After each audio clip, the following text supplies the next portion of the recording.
time that I chopped her up. There's no way. And I understand. We all know someone that has gone down the wrong path. And I think for most, we hope and can imagine a time where they turn their life completely around. Where they clean up, get straight and live up to their potential. But what if there was someone, an evil someone, determined to snuff out their light in the most evil way, making sure it would never shine brightly ever again?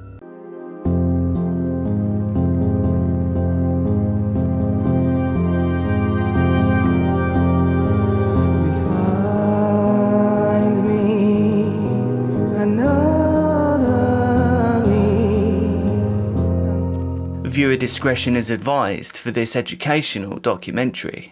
Welcome back to Case Documentaries. I bring you true crime, disturbing stories and other things that you may later regret knowing with regular uploads every week. Please do join the quickly growing, incredibly supportive Dark Case family by hitting subscribe now and turning on notifications. Thank you so much to all of my patrons. If your name is on screen right now, then you're a legend. Our love and respect goes out to all those affected by this dark case.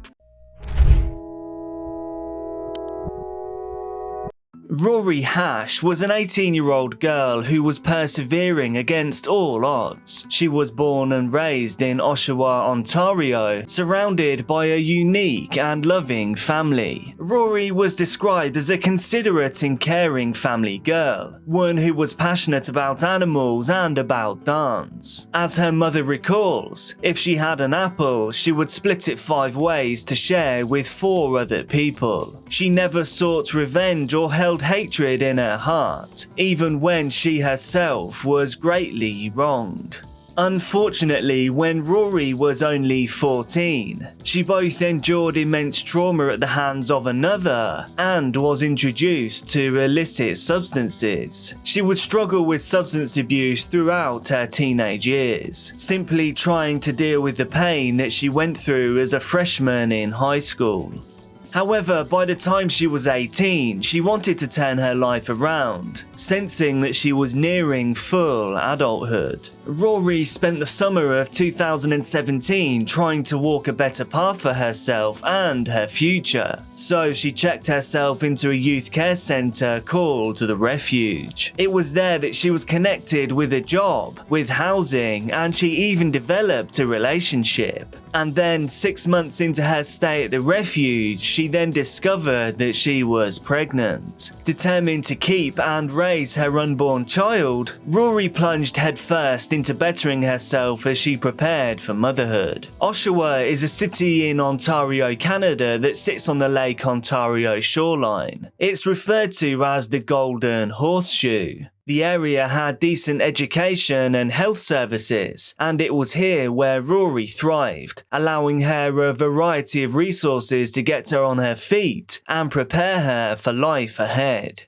The Refuge was a pretty relaxed establishment. No one was forced to be there, so when Rory wouldn't turn up to the centre from time to time, nobody really panicked. However, by August the 29th, workers at the centre wondered why they hadn't seen Rory in such a long time. Out of curiosity for her well-being and progress towards motherhood, they contacted her family to see how she was doing. But Rory's aunt claimed to have seen her that day. She reported that she seemed happy and optimistic about the months ahead. Pleased with a positive update, the Refuge left Rory to continue upwards into success.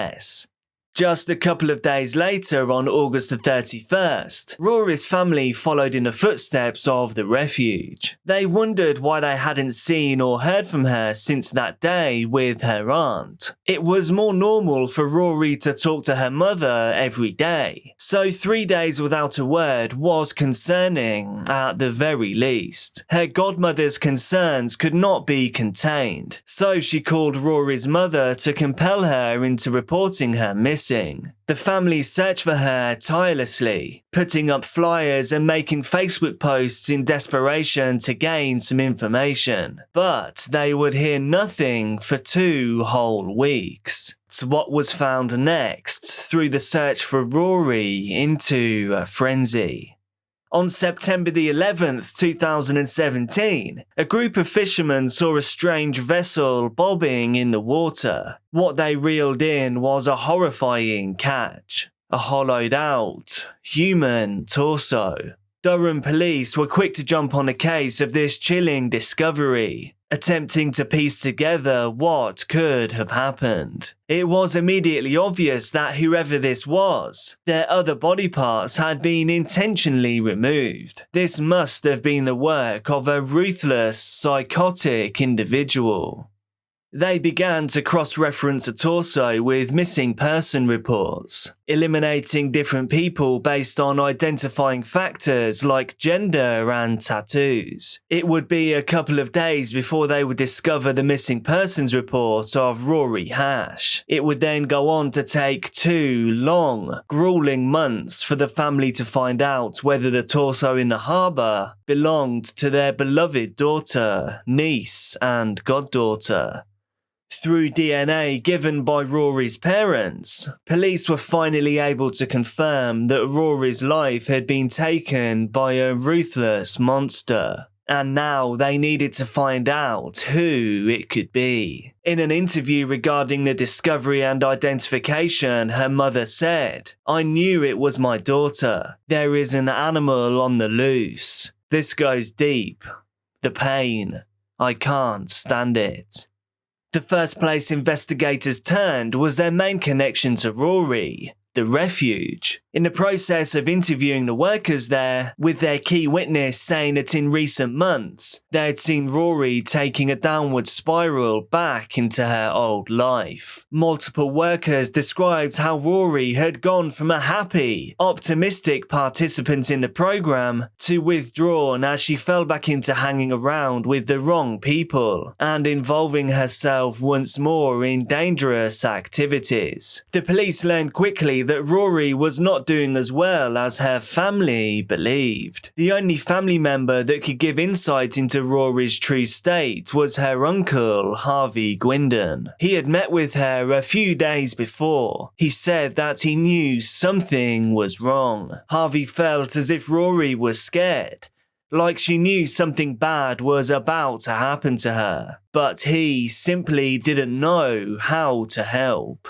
Now that investigators knew that Rory hadn't remained on the straight and narrow in previous months, they needed to look into any run-ins she may have had with the law. Consulting other members within the Durham Police Department, investigators heard the testimony of Christopher Kane, an officer that had seen her roaming around earlier that month. He described her condition, noting that her hair had been chopped up, similar to that of a toddler, and she had a visible injury on her head. When speaking with her, Officer Kane said that he was worried about her condition. He spoke with his superiors about getting her some kind of help. When he then tried to touch base with Rory again on August the 27th, he could no longer find her. This trail led investigators to an Oshawa hospital, one that Rory Hache had visited on August the 30th. Rory's friend and mother had taken her there due to their concern about her mental state. The investigators reviewed surveillance footage from the hospital waiting room, as well as outside the facility. There, Rory is seen under visible stress and anxiety while sitting in a chair. Her friend and mother decided not to wait with her for the intake, with surveillance footage showing them leaving the hospital whilst Rory was still in the waiting room. And then, 15 minutes later, Rory left the hospital without ever having been seen by a doctor. This footage would prove to be the last known sighting of Rori Hache. The trail then went cold. Investigators held on to puzzle pieces that they simply couldn't put together. Rory's gruesome passing would remain unsolved for another month. That is, until Durham police received the strangest 911 call from a plumber. Communications. Hi there, how are you? Good, you? Good, thanks. I'm a plumber and I'm on site for a job. We've got we're snaking a drain, and we've been pulling back. We probably pulled back about 10 pounds, 15 pounds of it looks like flesh type of stuff, meat. And we started to snake, and we've been working at it for 3-4 hours now, right? Oh, okay. And we can't get it clear, but we keep pulling back chunks of whatever the hell it is. It was Friday, December the 29th of 2017. Plumbers arrived at an apartment on Macmillan Drive, responding to a call about a backed-up toilet. They walked into a ghastly sight, a bachelor pad that was in extreme disarray and smelled just awful. I know that might not sound like a strange sight to you yet, but just wait to hear why. The workers braced themselves for the job ahead of them, making their way to the bathroom with their plumber's snake, a tool that's used to pull blockages out of blocked drains. The plumbers were perplexed by what they'd been pulling out of the drain. They were so confused that they even sent pictures of it to their boss, and eventually they dialed 911. The dispatcher heard the plumber's claims. This was an alarming declaration to be heard on the line, and the 911 dispatcher immediately sent Durham police officers to the residence. Upon arrival at the apartment, officers knocked on the door where they were met by a man named Adam Strong. He was the leaseholder of the property. They asked one simple question: what's being flushed down the toilet? And Adam Strong, with an almost unbelievable response, said, "You got me. The gig is up. It's a body." Strong was immediately arrested upon his confession, not even waiting to arrive at the station to tell officers that the remainder of the body was in his freezer. And upon inspection of that freezer, officers discovered a human head inside, one with a tattoo "alive" on the neck. It was this tattoo that would inform officers that this head indeed belonged to Rory Hache. As shock and confusion erupted at the Durham police station, officers struggled to regain their footing and piece together what exactly had happened. For the time being, officers would charge Adam Strong with indignity to a body. From this moment, they had 24 hours to question him without a lawyer present. Around that I chopped her up. There's no way. Okay. And I understand that. We weren't wondering if you chopped her up. It's obvious that I did, yeah.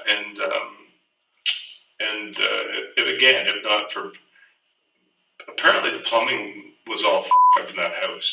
That aided in my capture and your capture. Yeah, for sure. I was sitting down in my basement after the plumbers left, and I was like, "Am I gonna get away with this?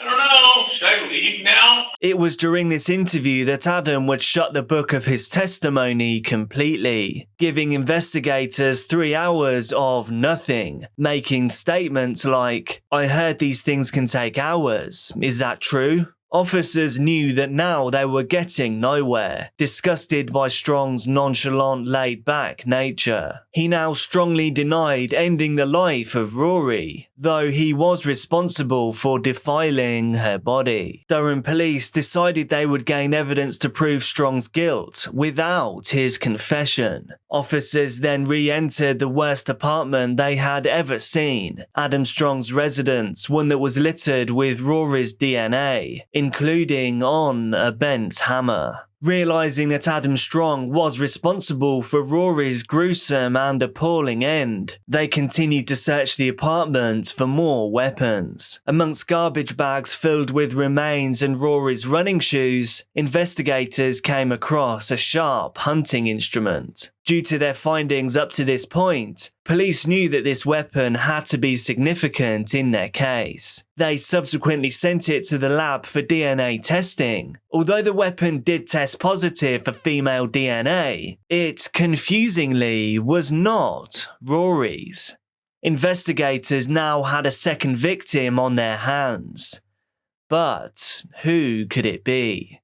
Kandis Fitzpatrick was 19 when she disappeared in 2008. She led a similar life to Rory's, one that was characterised by the balance between struggles with addiction and with the desire for a better life. Kandis had been having family troubles and wanted to be out on her own, something that would eventually prove to be her downfall. Although it's worth noting, she isn't the one to be blamed for this in any way. Adam Strong, being held in custody while still claiming his innocence, told a prison officer about what he had done with the remains of Kandis. Accompanying officers to a general area in Oshawa, Strong directed officers to the spot where he thought he might have buried Kandis a decade earlier. And indeed, Strong was now on the hook for not one but 2 lost lives. A second interview had to be conducted. Strong's second interview took place on November the 8th, 2018. His attitude here was equally as disgusting to the investigators. How you doing?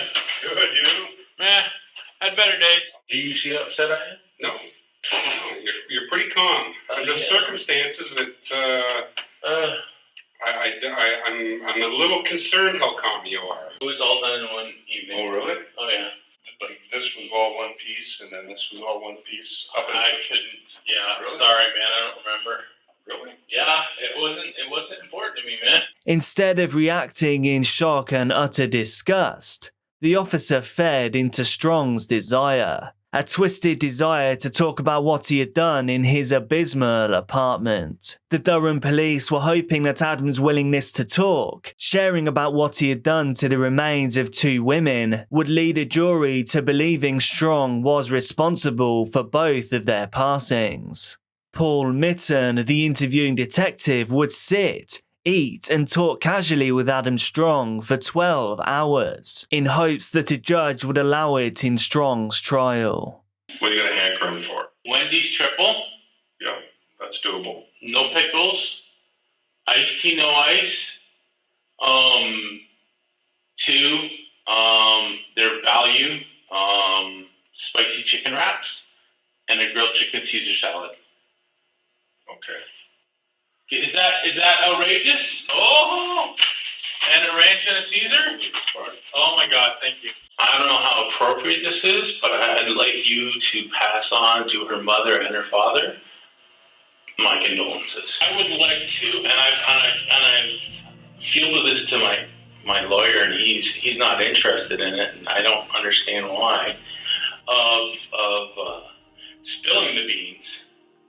And being as comfortable as I can in jail. Like an allowance. I don't know. I don't know. Like internet access, like a TV. Like I don't have anybody who's going to buy me TV. I don't expect to get out of jail free card. I don't. I just want to be comfortable in jail, man. To the advantage of the prosecution, Paul had spent the beginning of the second interview with Adam talking about how his time in prison had been going, hearing Strong's extreme praises for his vacation in the prison system. This made it abundantly clear that Adam was willingly and boastfully offering every second of that 12-hour footage by his own choice. Despite this, Rory and Kandis' family wouldn't receive a shred of justice. That is, until March of 2021. The evidence found in Adam's apartment, along with the deeply unsettling attitude he had during his interviews, left no questions in the mind of a jury. They found him guilty. Guilty of way more than just indignity to a body. Cheering resounded in the courtroom as Adam Strong was sentenced to life in prison for ending the lives of both Rory Hache and Kandis Fitzpatrick. The presiding judge claimed that Adam Strong was a dangerous predator and that he would never be seen in public, never see freedom again. Rory's mother addressed the public after sentencing by saying, "Rory was the only thing I did in my life worth talking about." Do you think the punishment fits the crime here? What do you think can be done to avoid something like this happening again in the future? Please do let me know down in the comments. Be careful out there, and I'll see you soon.